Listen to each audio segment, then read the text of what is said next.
Hi guys, magandang araw. Kumusta kayong lahat? Sana'y nasa mabuti kayong kalagayan. My name is Giela Abilino Mix Vlog. Welcome to my YouTube channel. And pag-i-click the button below para ma-update kayo lagi sa aking panibagong upload video. At nagpapasalamat ako sa mga taong nagsusubaybay sa aking mga upload video, sa pag-like, sa pag-comment at pag-share. Maraming salamat po.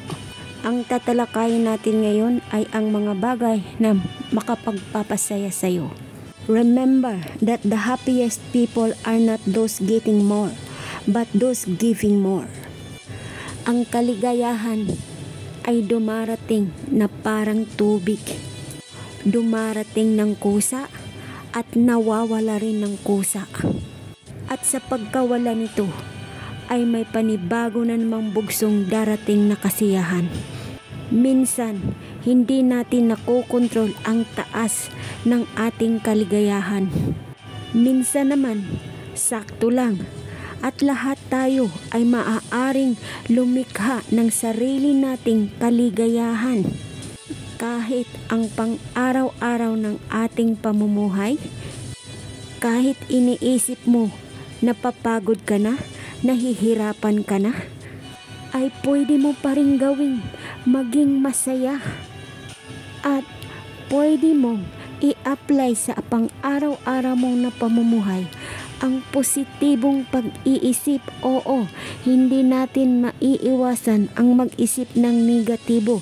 Kasi kung puro lang naman positibo, ano na ang mangyayari?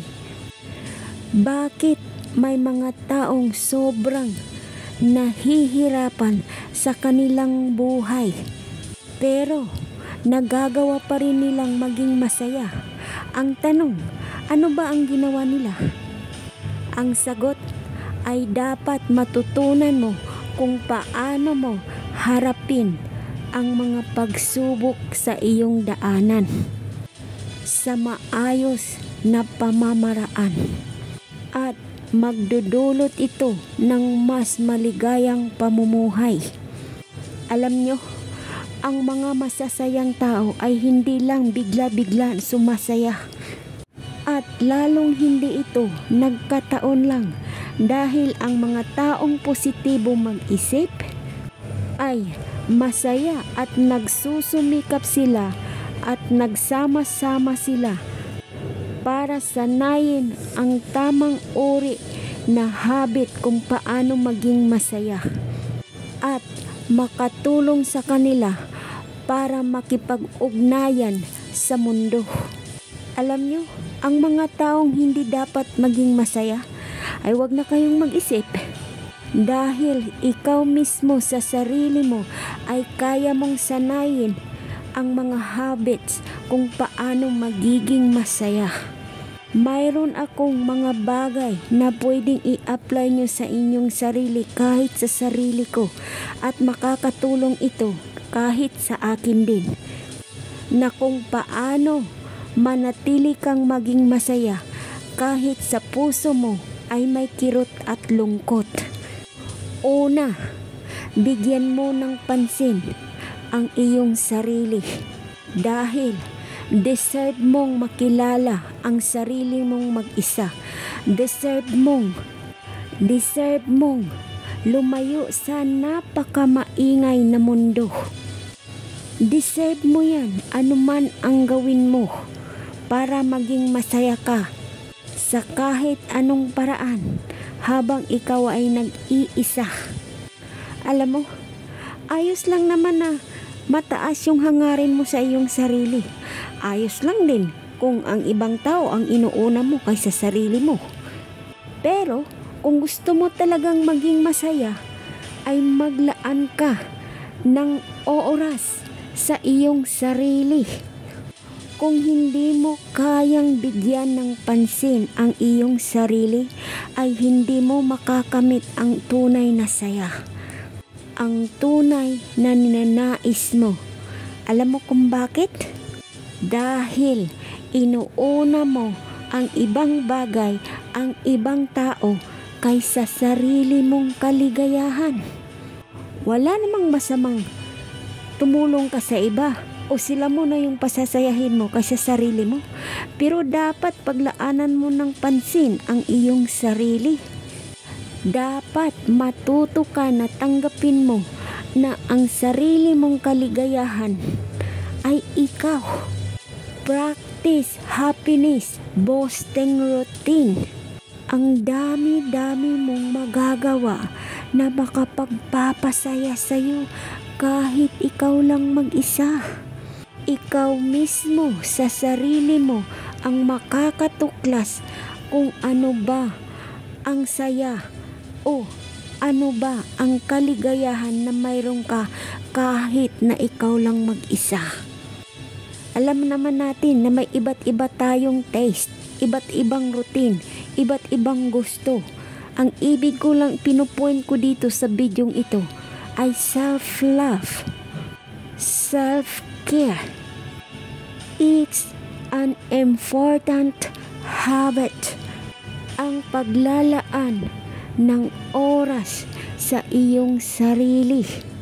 Kahit ito once a week lang, para naman ma-enjoy mo ang iyong sarili na walang gumugulo sa'yo, walang may kumukulit sa'yo, at para na maprotektahan mo ang iyong pangkalusugan na kaisipan sa ibang tao. At ito rin ay replika na magpapahusay ng iyong mood araw-araw. Pangalawa, makikipag-usap ka sa kalikasan. Makipag-usap ka sa mga kalikasan. Hindi masama ang makipag-usap sa nature kahit ikaw lang mag-isa. Alam mo, mas mabuti pa nga yan sila kahit na magdada ka na magdada araw-araw dyan. Kahit yung isang puno lang ang pinag-uusapan o sinisiran mo ng problema mo. Wala kang maririnig na ichichismis ka sa iba. Wala kang maririnig na hindi mo siya mapagkakatiwalaan. Dahil puno siya, di ba? Kalikasan siya. Kaya paglaanan mo ang sarili mo ng pansin, ng oras para makapagnilay-nilay sa iyong sarili at may maganda kang mood sa araw-araw na iyong gawain. At kung makipag-usap ka din sa iyong kaibigan, make sure mo rin na mapagkatiwalaan mo. Hindi yung kakapit lang sa'yo, lalapit lang sa'yo ay makipagchismisan. Alam mo naman siguro kung sino yung mga kaibigan na pwede mong pagkatiwalaan at pagsharean. Ako kasi guys, natuto na ako. Marami akong sikretong shinare sa aking kaibigan. Mismo ko ka-close. Akala ko close na close kami, yung pala pinaghatid-hatid na sa kabilang baryo kung ano ang sikreto ko.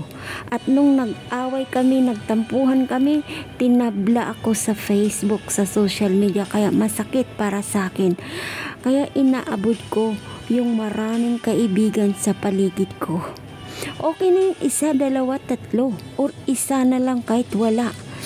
At least nakakaiwas ako sa toxicity na mga pag-iisip na hindi maganda at hatid-hatid na mga chismis na hindi rin maganda para sa iyong kaisipan at kalusugan.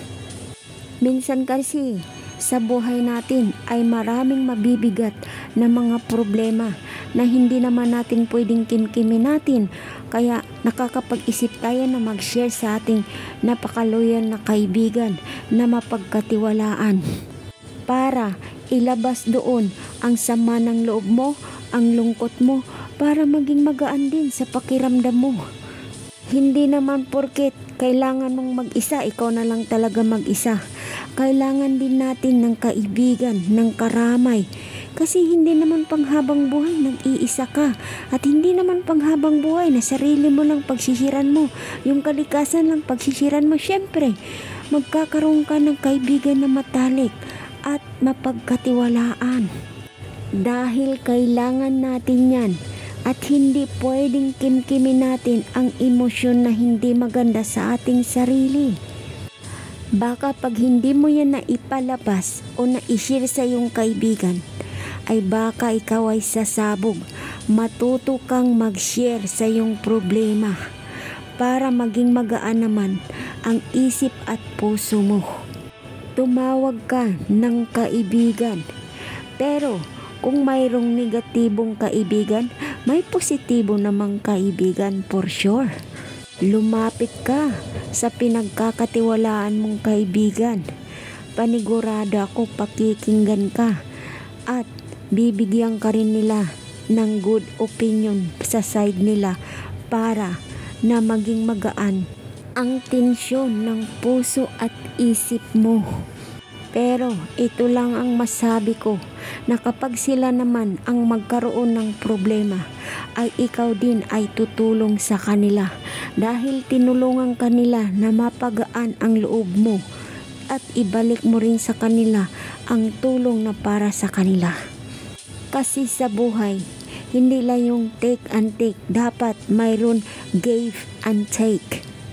Para naman solido o pulido ang pundasyon ng samahan bilang magkakaibigan.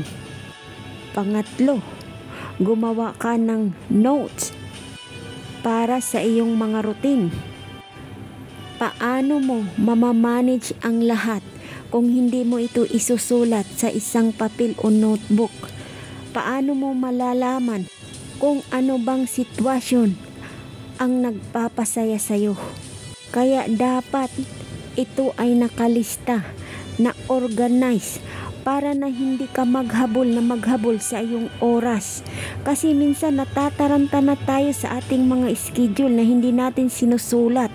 Basta na lang igagrab yung bag, aalis na, pero pa hindi pala, makakalimot ka, hindi pala ito ang oras ng aking pag-alis. O di ba? Mai-stress ka lang.